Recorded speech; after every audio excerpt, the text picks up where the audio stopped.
ബീഹാറിലെ 8 ലോക്സഭാ സീറ്റുകളാണ് ഇക്കുറി ലോക്സഭാ തെരഞ്ഞെടുപ്പിലേക്ക് പോകുന്നത്. അതായത് നിലവിൽ 40-ൽ 32 ലോക്സഭാ സീറ്റുകളുടെയും ജനവിധി ഇതിനോടകം തന്നെ നിർണയിക്കപ്പെട്ട് കഴിഞ്ഞിരിക്കുന്നു. ഇനി വോട്ടെണ്ണിയാൽ മാത്രം മതി.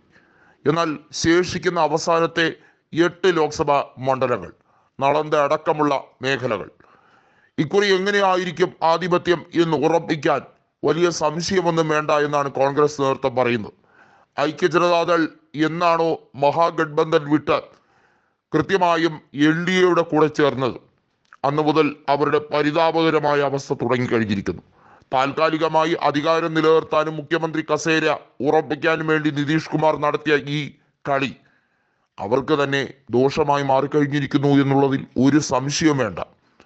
RJD നേതാവായിട്ടുള്ള ലാലു പ്രസാദ് യാദവ് പറഞ്ഞൊരു വാക്കാണ് ശ്രദ്ധിക്കേണ്ടത്. നിതീഷ് കുമാറിന്റെ ഈ അവസരവാദ രാഷ്ട്രീയം, ഐക്യജനതാദളിൽ എന്ന് നിതീഷ് കുമാർ ഒരു വഞ്ചകന്റെ വേഷം ആയിരിക്കും അണിയുന്നത്. പിൽക്കാലത്ത് നിതീഷ് കുമാറിനെ കുറിച്ച് ഓർക്കുക, JDUവിനെ തകർത്ത നേതാവ് എന്ന രീതിയിൽ തന്നെയാണ്. JDUവിനെ വളർത്താൻ അദ്ദേഹം വ്യഗ്രത കാണിച്ചിട്ടുണ്ടെങ്കിൽ അതിനേക്കാൾ വ്യഗ്രതയോടുകൂടി അധികാര കൊതിമൂത്ത് അദ്ദേഹം തളർത്തുകയും ചെയ്തു. കൃത്യമായ രാഷ്ട്രീയ നിലപാടില്ലാത്ത നിതീഷ് കുമാറിനെ ജനങ്ങൾ വെറുത്തു തുടങ്ങിയിരിക്കുന്നു. ജനങ്ങൾക്ക് അറിയില്ല നിതീഷ് കുമാർ എപ്പോഴാണ് മറുകണ്ഠം ചാടുന്നത്. അങ്ങനെയുള്ള ഐക്യജനതാദളിന് ആരാണ് വോട്ട് കൊടുക്കാൻ പോകുന്നത്? അതുകൊണ്ട് തന്നെ ഐക്യജനതാദളിന്റെ രാഷ്ട്രീയത്തിന് ജനങ്ങൾ പുല്ലുവില കൊടുക്കുമെന്ന് RJD നേതാവായ ലാലു പ്രസാദ് യാദവ് പറയുന്നുണ്ട്. അതെ, ലാലു പ്രസാദ് യാദവിന്റെ RJDക്ക് ഇക്കുറി കൃത്യമായി പറഞ്ഞാൽ 26 ലോക്സഭാ സീറ്റുകളിൽ 20-ൽ കൂടുതൽ നേടിയെടുക്കാൻ കഴിയും എന്ന് തന്നെയാണ് എല്ലാ സർവേകളിലും വ്യക്തമാകുന്നത്. ഇത്രയും അധികം ക്ലീൻ സ്വീപ്പ് ഈ അടുത്ത കാലത്തൊന്നും RJDക്ക് ലഭിക്കില്ല എന്ന തരത്തിൽ തന്നെയാണ് സർവേ പോളുകൾ പറയുന്നത്.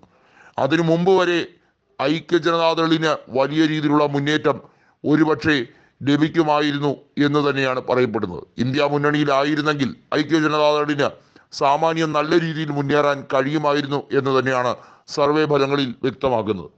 എന്നാൽ എപ്പോഴാണോ ഇന്ത്യ സഖ്യം വിട്ട് കൃത്യമായും BJPയുടെ കൂടെ NDAയുടെ കൂടെ ചേർന്നത്, അന്നേരം JDUവിന്റെ കഷ്ടകാലം തുടങ്ങിക്കഴിഞ്ഞിരിക്കുന്നു എന്നാണ് വ്യക്തമാകുന്നത്. അതായത് ലോക്സഭയിൽ 29 മുതൽ 36 വരെയുള്ള ലോക്സഭാ സീറ്റുകളുടെ ക്രമത്തിലാണ് ഇക്കുറി 7ാം ഘട്ടത്തിലേക്ക് മത്സരത്തിലേക്ക് പോകുന്നത്. തീർച്ചയായും പട്ന സാഹിബിലും മധേപുരയിലും അടക്കം BJPക്ക് വലിയ രീതിയിലുള്ള പരാജയം BJP മുന്നണിക്ക് ഉണ്ടാകും എന്നാണ് കോൺഗ്രസ് പറയുന്നത്.